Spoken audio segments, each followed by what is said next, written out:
గారు కూడా జాయిన్ అయ్యారు. ఆయన అభిప్రాయం కూడా విన్న తర్వాత ఎమ్మెల్యే గారు మళ్ళీ మీ దగ్గరకు వస్తాను. సతీష్ గారు కూడా ఏదో క్వశ్చన్ అడుగుతారంట. అరుణ్ కుమార్ గారు నమస్తే. నా ఆడియో క్లియర్ గా ఉందా మీకు? అరుణ్ కుమార్ గారు, రాజకీయ పార్టీలు అంతిమంగా ఎవరు ప్రారంభించారు ఈ సంస్కృతిని అంటే ఒకరి వైపు ఒకరు ఎవరు వేలు చూపించుకున్నటువంటి సిచ్యువేషన్ మనం చూస్తున్నాం. కానీ నిజంగా సుప్రీంకోర్టు వ్యాఖ్యానించినట్టు ఫిరాయింపులు అనేది అది పార్టీలు మెర్జైనా, ఎల్పీలు మెర్జైనా, లేదంటే ఈ తరహా చేరికలు జరిగినా, ఏది జరిగినా కూడా ఓటు వేసేటటువంటి వ్యక్తి ఓటుకు విలువ ఇవ్వనట్టే, అలాగే ప్రజాస్వామ్యానికి విలువ ఇవ్వనట్టే. కాబట్టి ఏం చెప్తారు? ఈ తీర్పుతోనైనా సరే దేశంలో ఒక సరికొత్త విప్లవం ఏదైనా వస్తుందా, లేదంటే దీన్ని కూడా లొసుగులు ఏమైనా ఆధారంగా చేసుకుంటాయి అనుకోవాలి రాజకీయ పార్టీలు? మీతో పాటు ప్యానలిస్టులకు అందరికీ wish all the best. Sir, రాజ్యాంగము కేవలం సిటిజన్స్ కు మాత్రమే హక్కులు ఇవ్వలేదు. ఎమ్మెల్యేలకు హక్కులు ఉన్నాయి, ఎమ్మెల్యేలకు డిస్క్రిప్షన్ ఉంది, స్పీకర్ గారికి కూడా డిస్క్రిప్షన్ ఉంది. స్పీకర్ గారు it self A court, tribunal. ఆయన నిర్ణయం తీసుకోవడానికి పూర్తి స్థాయి అవకాశం ఉంటుంది. 1950లో ఏదైతే రాజ్యాంగం తీసుకొచ్చినామో ఈ రోజు కూడా అదే అమల్లో ఉంది. కొత్త చట్టాలు ఏం రాలేదు. తెలంగాణ వచ్చిన తర్వాత 2 సంవత్సరాల కూలింగ్ పీరియడ్ ఉన్నది. 2 సంవత్సరాల కూలింగ్ పీరియడ్ లో చట్టాలు చేసుకునే అవకాశం ఉన్నది. మరి అప్పుడు ఎవరున్నారు? ఎందుకు రూల్స్ అండ్ రెగ్యులేషన్స్ అడాప్ట్ చేసుకున్నారు? ఆంధ్రప్రదేశ్ గవర్నమెంట్ నుంచి ఆంధ్రప్రదేశ్ చట్టాలనే కదా మనం అడాప్ట్ చేసుకున్నది. కొత్తగా ఏం చట్టాలు చేసుకోలే. మరి అప్పుడు పండుకొని నిద్రపోయింది ఎవరు సార్? ఇవన్నీ కూడా పూర్తి స్థాయి అవకాశం ఉంది, అవకాశం ఇచ్చింది రాజ్యాంగం, ఇచ్చింది భారత పార్లమెంట్, అవకాశం ఇచ్చింది.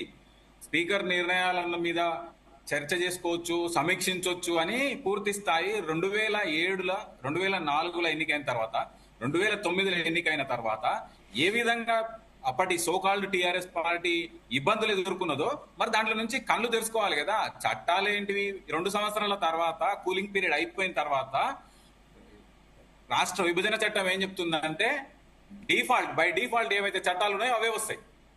అంటే మీ చేతిలో ఉన్న హక్కును, అధికారాన్ని పూర్తిగా తుంగలు దొక్కి కేవలం అధికార వ్యామోహంతోన, అధికార లాలసతోనే ఉండి ఈ రోజు వచ్చి శుద్ధులు చెప్తే 2019లో ఏమైంది జనాలకు తెలుసు. 2019 మెర్జర్ 2 సంవత్సరాలనే మెర్జర్ అప్లికేషన్ ఇచ్చిందా కాంగ్రెస్ పార్టీ నుంచి? రాలేదు కదా. 3వ సంవత్సరం 4వ సంవత్సరం వచ్చింది పూర్తి స్థాయిలో.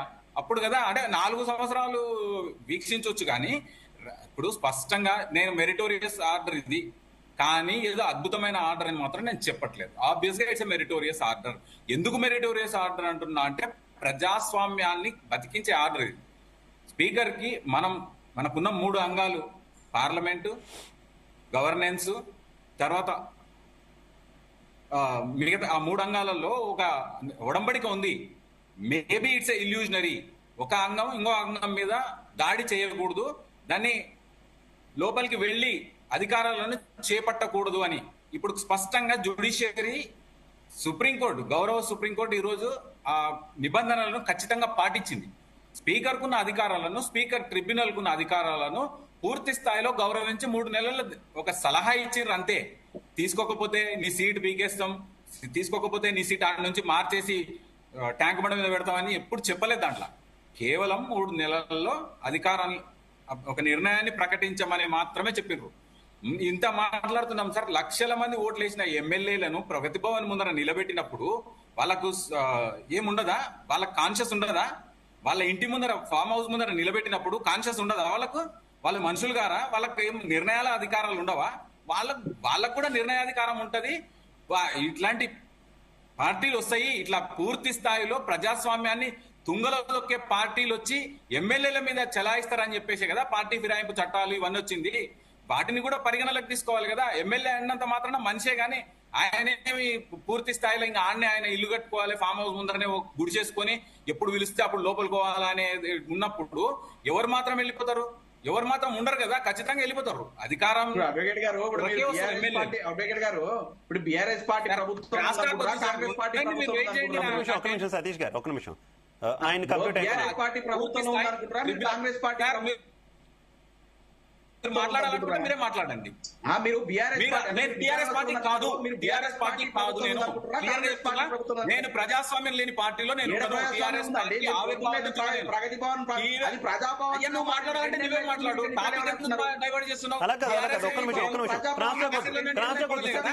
సతీష్ గారు నేను మీకు అవకాశం ఇచ్చినప్పుడు అందరికీ మీరు కౌంటర్ ఇద్దరు కానీ ప్లీజ్. క్రాస్ టాక్ వద్దు. కంటిన్యూ అరుణ్ కుమార్ గారు. ప్రజాస్వామ్యబద్ధంగా ఉన్నంత సేపే ప్రజలు గాని నాయకులు గాని ఏ పార్టీ వెంట అయినా ఉంటారు. మీరు ఫోన్లు ట్యాప్ చేస్తారు, సొంత ఎమ్మెల్యేల ఫోన్లు ట్యాప్ చేస్తారు, వాళ్ళ పెండ్లాల ఫోన్లు ట్యాప్ చేస్తారు. రాజకీయ ఆరోపణలు వద్దు అరుణ్ కుమార్ గారు.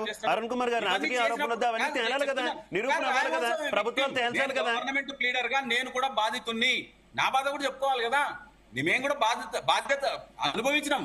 మేము అనుభవించిన తర్వాతనే మేము ఇవన్నీ మాట్లాడుతున్నాం. I'm the complainant in telephone tapping case. నేనే పెట్టింది ఫస్ట్ టెలిఫోన్ ట్యాపింగ్ కేసు.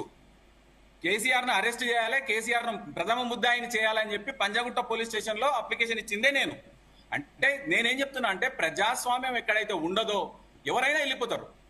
నాకు మాట్లాడే స్వేచ్ఛ ఉండొచ్చు, ప్రతిపక్షంలో ఉన్న వాళ్ళకు మాట్లాడే స్వేచ్ఛ ఉండొచ్చు, కానీ అధికార పార్టీలో ఉన్న ప్రతిపక్షంలో ఉన్న ఎమ్మెల్యేలకు మాట్లాడే స్వేచ్ఛ లేదని అంటే హాస్యాస్పదం. అది భారత రాజ్యాంగం అందరికీ హక్కులు ఇచ్చింది, అందరికీ అధికారాలు ఇచ్చింది, అందరికీ విధులు ఇచ్చింది.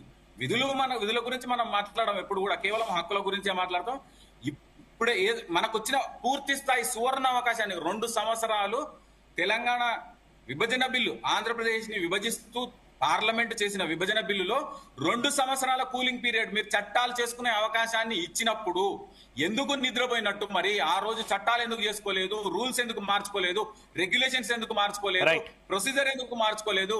ఇవన్నీ కూడా మార్చుకోనందుకు ఖచ్చితంగా అనుభవించాల్సిందే, తప్పదు ఎవరైనా సరే. Right, okay. సతీష్ గారు ఇప్పుడు చెప్పండి. మీరు మాట్లాడితే చాలా కామెడీ ఉందండి. వీళ్ళు అవగాహన నుండి మాట్లాడుతున్నారు, చదువుకోరు, అంటే వయసులో చాలా పెద్దోళ్ళు చూస్తే ముందుగా ఎమ్మెల్యే గారు లైన్ లో ఉన్నారు కాబట్టి ఆయన ఏదో క్వశ్చన్ అడుగుతానన్నారు కాబట్టి ఫస్ట్ రామచంద్ర నాయక్ గారికి ఏదో క్వశ్చన్ అడుగుతానన్నారు కదా సతీష్ గారు. సతీష్ గారు